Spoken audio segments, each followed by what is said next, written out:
大家好，我係蘭姨，今日咧就要介紹少少生活嘅用品啊。呢一個咧係好貼身嘅用品嚟嘅，咁同埋咧我會加插咗有3樣嘢喺手嘅。咁咧因為之前咧我跌咗個樂悠卡啊，咁啱啱申請翻嚟，咁而家咧眼前大家就見到我有3包嘢啦。咁好啦，有張卡喺度咧，我哋就可以開始啦。開咗呢一個先啦，哇係咁靚仔嘅，就係咁嘅樣噶啦。呢一盒嘢咧就會有個說明書，咁另外咧就會有一個係追蹤器啊，我就買咗一個追蹤器，咁另外佢會俾埋個電啦，喺香港可以配得翻嘅，另外佢都會配埋呢一個套嘅，咁有啲係冇嘅，即係唔係咁樣樣嘅，咁我就覺得個顏色其實我好中意類似呢啲湖水綠嘅嘢，即係偏綠嘅顏色嘅，或者黃色啦，咁今年咧我就想玩下綠色，咁我而家咧就試下。入咗呢個先，咁其實就有人話我怕佢唔安全啦，因為始終呢個追蹤器，咁我喺淘寶度買嘅話咧，咁就會擔心少少啦。咁呢一個我稍後再搞，咁佢就係套咗落去，即係如果入咗電之後咧就套咗落去。如果用完追蹤器裏邊嘅電咧，就可以自己喺香港買翻配翻啦。佢個質地同埋個外相好靚嘅。咁呢一個咧，我用後成套開晒，我就再同大家報翻個價錢。咁而家我哋開第二樣嘢啦。咁呢啲說明書我又係唔睇嘅。而家咧呢個就係卡套。咁而家咧我就要買個卡套啊，直情係吊喺個手袋上邊，咁就唔再喺手袋度攞嚟攞去啦。咁啊變咗咧，我而家就咁樣樣。咁我都需要可能加個類似有即係有拉尺嗰種嘅扣啦，咁呢一個咧，佢就有一套選擇嘅，咁變咗咧就冇得揀啦，咁就唯有咧揀最靚個 set 啦。佢而家佢呢個咧質地真係好靚，蘭姨係嗰句咧，我最中意清清地嘛，我最終都揀咗呢隻，我覺得佢幾穩陣，喺後邊背脊推，前邊係冇得推嘅，隨便假嘅，咁咧就係咁樣樣加翻個卡呢個卡上去啦。咁我原裝以前嗰個八達通我未退翻去嘅。咁我兩張卡就可以試啤用，好彩呢張卡仲喺度。上次唔見咗個樂悠卡咧，唯有搭車就貴啲啦，就用呢個。咁而家咁樣吊住就好靚噶啦。咁樣，咁個追蹤器咧，其實佢因為佢都有個扣噶嘛，我就會睇下邊個扣會穩陣啲咧。我覺得呢一個扣穩陣啲，咁我可能咧就會將八達通呢個扣咧，即係互相換咗佢咧，就咁勾住咯。咁到時咧，如果我喺屋企上次揾咗3日揾唔到，我驚係 hea 咗喺屋企唔知邊個角落，咁可能喺台底咧我就睇唔到，咁就麻煩啦。咁特登咧就係配個追蹤器，個追蹤器咁的士咁細個，係幾好嘅。咁有時去旅行咧，可以帶住個追蹤器都 OK 嘅，咁可以揾到自己啲行李或者啲禮物咧，就唔怕唔遺失啊嘛，同埋可以揾到啊。尤其是搭飛機或者搭車攞行李嘅時候咧，就知道有冇更新啊啲嗰個旅行箱，即係旅行篋，可以掛喺個旅行篋度噶嘛。咁好啦，咁另外呢個咧細包，最後呢個咧又係好靚嘅，但係我買唔到個卡嗰個顏色啊。嗰間公司嘅配搭咧，我揀到嗰款咧係冇撚住呢一個追蹤器嗰個套嘅，咁佢又係幾好喎，用我拆開我就唔使煩添。呢個我就會用翻呢個啦，呢一個係穩陣嘅。咁我通常蘭姨好中意做手工，我就會留翻晒呢一啲嘅配件。咁呢一個我嚟做咩嘅咧？直膠我怕容易污糟，同埋我驚佢嚟到個顏色有差別。咁而家其實點樣配搭都 OK 嘅啦，就勾住咗咧就唔覺係一個追蹤器咯。咁好啦，咁一次過我扮下嘢啦，勾喺度俾大家望下大概係點啦。當然唔係咁啦，因為我係靠住咁樣勾住嘅啫。咁我變咗咧，我就算即係唔知擺咗邊個袋，有時啲女人好中意咧換袋襯衫啊，或者係換個細袋又落街用啊，去街就攞個大少少嘅袋嘅。咁我就換嚟換去咧，會有機會就係唔知揾唔到個卡又揾唔到個袋，唔知邊個袋噶嘛 hea 到，咁就會可以喺個手機有個 Apps 就可以追蹤。即陣間咧，我就會做埋啟動嗰個呢一個追蹤器嘅，都幾靚。佢真係嚟到呢啲物料咧係幾好睇嘅。佢啲顏色又啱我啦，清清地。卡通公仔比較偏多嘅產品，又唔想油彩啦，總之唔想花哩碌碌啦，咁就唯有咁樣配襯。好彩都叫做接近揾到，咁佢配個直膠都 OK 嘅。嗱，而家追蹤器咧嗰個價錢兌咗港紙咧係45.4，差唔多噶啦。佢連埋個套連埋個電喎，咁個電嗰度其實都有翻個價錢嘅，咁嗰度都 OK 嘅。咁另外咧，呢一個追蹤器個皮套啊，即係假皮套咧，佢係港紙四蚊啫，即係4個半啦，我當係啦。所以我先至即係無啦啦咁又撳咗一個咁嘅嘢出嚟。咁好啦，最主要係個卡套。個卡套我點解我會打算買呢類型咧？第一咧就唔使話買，我之前有個皮套入晒好多卡，係即係專係入卡嘅。咁嗰個咧就容易，我都用唔到半年就已經爆晒線啦，即係車出嚟嗰啲咧。咁咧而家呢個咧硬膠咧反而會好啲。咁就呢個價錢港紙啊5.6，咁咧就成套啦。咁啊追蹤器報咗啦，係啦3樣嘢。咁係咪好平好經濟啊？咁而家我就搞掂埋個追蹤器，然後就響俾大家聽，睇下會唔會真係揾到呢樣呢個東西啊？我扮擺埋一邊下。好啦，而家呢一個咧，其實就係擰銀色呢一個部分。逆時針擰啦，咁就會開到嘅。原來佢有電嘅喎呢個。就另外再送多呢個，咁呢個要 keep 好佢啦。佢有位嘅，佢裏邊開咗之後有位嘅，我哋擰翻實佢就應該 OK。好啦，咁樣左右喐下，咁呢度喐唔到啦，咁我哋就擺入去，因為要俾人睇。好啦，成套我就係咁樣咯。個追蹤器擺後邊啦，咁就方便 check 到俾人哋睇下。樂悠卡要睇個樣噶嘛，即係我哋如果北上我都係噶啦，都要揸住個卡，然後俾個老人家個樣嗰啲職員睇噶嘛。咁變咗咧，我哋就揈下就向咗後邊，冇乜所謂啦。係啦，就係咁咯。一樣嘅啫，係啦，就係咁樣樣，咁就方便。咁啊，遲啲我再轉個拉尺就會方便啲，除非背囊咧。不過都係嘅啦，係要加個拉尺會好啲嘅。咁好啦，呢一個就咁簡單，咁就做埋個 Apps 先。說明書上邊呢度咧係會有個 QR code 嘅，咁咧就可以俾我哋睇到 Apps 裏邊嘅所有資料啦。咁我哋咧首先咧係要下載個 Apps 先嘅，就跟翻佢俾我哋嗰個二維碼就去做。跟住佢呢個說明咧去做咧好簡單嘅，或者咧。安裝咗先至再跟都 OK， 其實都好簡單。大家都知啊，我好少睇說明書嘅。咁而家咧就已經安裝晒所有嘅資料啦。咁喺呢度咧，我就詳細再同大家講一講啦。咁首先佢出現嘅版面咧，當然呢一個 Apps 咧係要註冊嘅，我哋要開個追蹤位置啦。當然，如果大家擔心咧，就又方便唔怕麻煩咧，就喺屋企嘅時候咧，你可以刪咗佢嘅。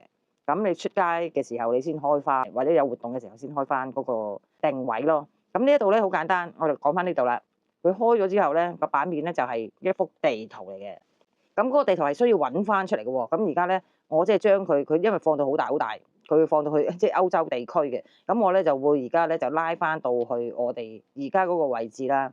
睇到呢個版面之後咧，Apps 上邊咧右上角會有一個叫藍牙嘅按鈕嘅。咁我哋撳咗落去。佢就會撈噶咯喎，咁如果你安裝咗嗰個追蹤器咧，佢就會顯示到我哋有幾多個追蹤器，揾翻我哋嘅追蹤器就 O K 噶啦。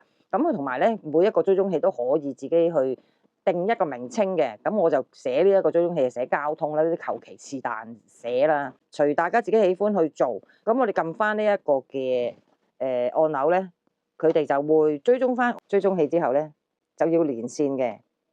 好啦，而家就連咗線，佢就會喺個版面上邊出現噶啦。咁另外咧，有啲咩搞咧？我哋左手邊都有一個按鈕嘅，咁可以撳翻佢出嚟。我未 set 咗個交通嘅，咁我哋就可以跟翻呢一個嘅名稱啦。可能我哋有好多追蹤器啦，咁我哋就揀翻嗰個右手邊呢一邊咧，就會有3點東西。咁佢咧就可以改名嘅，就喺呢度啦。撳咗落去之後咧，中意改咩名就改咩名啦。咁另外仲有個圖樣，因為長期都會帶個追蹤器出街噶嘛，即係搭車為主，我就會隨便揀一個交通啲巴士嘅公仔啦。咁好啦，咁我哋揀好咗之後咧，確認，咁就已經即係出現翻個資料噶啦。好啦，咁呢度咧會有一啲嘅分享清單，咁當然如果有分享就會直接分享俾朋友啦，咁佢就會有啲資料。咁而家我係冇嘅。咁另外咧，裝置就唔可以分享噶啦，盡可能唔好分享俾其他人啦，除非你係即係老人家。你需要咧分享俾啲仔女知道你嘅位置咧，咁呢一個就要做噶啦。咁好啦，咁嗰個我就唔搞啦。咁另外上邊咧，我哋會睇到有橙色點點嘅，咁呢一個係連接咗綁死咧，我度唔會綁死嘅，咁我就由得佢噶啦。另外咧，我哋呢一個咧，之前我哋未玩過，佢會嗱，大家聽到啦，佢個追蹤器咧就會嗶嗶嗶嘅。咁當然我哋如果去一啲活動嘅時候要擺低自己嘅嘢，嗰個物件咧係放咗呢一個嘅追蹤器咧，我哋憑聲音去揾翻佢出嚟。咁當然我哋可以直情揾翻佢本身嗰個位置嘅，因為有時聲音太細咧。咁如果場地太大，你譬如我哋已經去咗呢個大球場，咁冇可能咁大個位置咧聽到呢個咁嘅聲音噶嘛。同埋喺戶外咧就可能未必會聽到嘅。咁我哋咧就撳翻呢個公仔出嚟。好啦，我哋見翻個地圖啦。咁頭先我未話有一個嘅巴士公仔嘅，咁我 set 咗2個喎，咁啊唔使理佢啦。咁其實咧，佢就顯示翻咧我本身去過邊度嘅。咁而家啱啱佢就會話俾我聽咧，我而家喺呢一啲嘅位置上邊。好啦，咁撳翻個公仔出嚟，佢就會話俾我哋聽咧，我哋本身而家嗰件物件嘅位置喺邊度，即係附近啊。咁當然啦，如果我哋就咁撳落去咧，呢一個地址咧係錯嘅，嗱係錯嘅。因為我個位置唔係喺呢度嘅。好啦，另外一個咧，好啦，我撳2個，我撳2個啦。2個都係喎。好啦，咁佢嗰個位置咧係錯嘅，佢應該唔係呢個位置嚟嘅。咁我咧就會再撳翻，我睇下先啊。呢一個位置咧係咁樣啦，佢會選擇我哋睇邊種地圖。咁大家都用開 Google 地圖嘅，我哋就用翻 Google 地圖啦。如果大家話想試新嘢嘅，咁可以安裝翻佢俾你另外一個嘅地圖嘅版面啦。咁呢度我就用 Google。另外咧就會有我的，譬如呢度咧就會有啲個人資料啦，同埋咧我哋會開翻個軌跡回放。咁呢度咧我係會開嘅，咁呢度咧就會睇到要開啓啦。另外會有啲信息噶啦，咁呢啲信息就係我而家未用，所以就應該冇噶啦。咁大家咧需要改密碼，即係定期要改密碼。另外咧我哋可以改呢個顯示嘅時間嘅。咁好啦，我哋翻翻頭先個版面啦，因為呢度咧。其實佢會有話俾大家聽，啊，你曾經去搜索過喺邊個位置，有呢啲咁嘅位，有呢啲咁嘅記憶嘅地方嘅，佢會同你記住嘅。咁另外啦，好啦，而家就我開咗之後咧，就會有呢一個紫色，頭先冇噶嘛。咁呢一個咧就話俾我哋聽咧，個人同埋嗰件物件嘅距離喺邊度打邊度。咁我哋可以還原翻其他位置咧，就只係見翻而家嘅位置啦。頭先嗰啲咁花嘅地方咧，就會冇晒噶啦。咁好啦，我哋再追蹤多一次。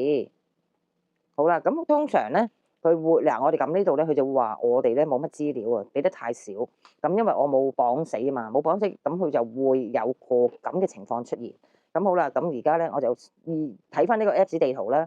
佢右手邊咧呢度藍牙下邊亦都有個紫色嘅掣嘅。我哋撳翻落去咧，我哋可以咧睇翻用衛星地圖啊，定係用翻呢啲普通我哋睇開嗰啲地圖版面嘅公仔啦。咁我如果轉咗做衛星地圖咧，就會實實在在見到咦係喎，其實個環境就係咁，佢根本就係咁。佢如果我睇衛星咧，佢個位置係啱嘅，佢係對嘅。但係喺文字上面佢出嚟嗱，我撳個公仔咧，佢係錯嘅。文字上面係錯嘅，但係公仔係啱嘅。咁我哋咧就知道點樣去用呢一個東西啦。因為呢個區域唔係何文田區域嚟嘅，好簡單。略略咧，佢會講俾大家聽咧，我呢個追蹤器喺邊個位置嘅啫。略佢即係比較簡單啲，就係呢一個咁樣樣版面啦。首頁佢都係呢度噶啦，首頁就係呢個位置啦。佢就唔會出咗去其他地方，就好簡單就咁安裝咗咧。知道基本上咧就係個手機呢個版面咧嘅右上角呢度嘅控制啦，同埋左手邊呢度個位置啦，咁可以睇到個位置係點啦。記得咧，你要將個追蹤器咧要加公仔，咁你先至會容易揀到嘅。撳咗呢一個追蹤之後咧，有一樣嘢要講俾大家聽。呢度係一個叫 Google 地圖嘅箭嘴嘅，咁佢會帶領翻你咧去揾翻嗰件嘢咧，撳翻去步行啦。咁佢就會好明顯話俾你聽，其實咧佢話你個人喺呢邊啊嘛，其實我個人唔係喺呢邊嘅。呢度咧係一條街嚟嘅，咁約莫佢叫你行1分鐘咧，其實我一隻手臂就已經揾到啦，因為我冇擺佢落去綁定。咁當然我冇一個精準嘅位置俾佢確認到啦，咁所以咧我只不過俾一個大概嘅選擇，因為有得揀嘅，你要精準位置啊，定係要大概位置啊，咁啊我就選擇咗大概位置。咁呢度咧就有個好奇怪嘅現象出現啦，就見到藍點，即係等於個人行緊啦，向住邊個方向啦。咁睇開地圖都知嘅，咁佢就走嚟走去。咁啊，呢一度就要出街先至會知道究竟係點啊。咁起碼咧，我哋會知道大概係點樣啦，或者憑聲去揾翻嗰件物件啦。呢一個都唔錯嘅，佢會完全話俾你聽咧，即係好似揸車咁啊，完全話俾你聽你向個邊個方向走下，你行幾多步就會到啊。咁佢呢一度咧，反而你撳咗 Google 最下邊啊，佢就會出咗呢一個公仔啦。然後咧，佢所出嚟嘅文字就先至係正確嘅位置。即係我會喺邊度，大概係點啦。咁我就會即係喺嗰個範圍好細嘅啫嘛。咁我就可以揾翻嗰件物件，知道啊係咪人哋執咗？如果有人執咗嗰個追蹤器，一路係咁移動，咁你就可以知道咧嗰件物件咧會俾人攞咗。咁呢一樣嘢咧都係算幾好嘅，我覺得。好啦，咁啊睇下呢一個咧，大家中唔中意啦？咁啊俾少少小玩意，同大家分享下。好啦，呢一度分享就咁多啦，係一個非常便宜嘅選擇。咁好啦，即係呢啲追蹤器同埋呢個卡咧，日常會用得着嘅嘢咧，咁就簡單啲同大家分享。樂悠卡跌咗咧，係需要付一啲即係起碼扣70蚊嘅手續費嘅，冇係有損失咧，又或者自己真係好似我咁樣失暈暈咁樣咧，擺咗喺屋企，但係抄嚟抄去抄唔到咧，咁可以靠呢一個追蹤器。咁好啦。咁如果大家喜歡呢條影片，又覺得呢條影片又幾唔錯喎，啲嘢又幾靚幾實際喎，咁可以同我分享開去。未訂閱嘅朋友咧，記得訂閱我嘅頻道，撳埋鐘仔，撳埋全部，第一時間咧就會收到蘭姨下一條新片嘅通知㗎啦。咁好啦，我哋下條片再見啦，係咪好靚咧？我好中意呢個，揀咗好耐咧。呢一個清清地嘅顏色，唔會太多花神，啱啱好夾到一套。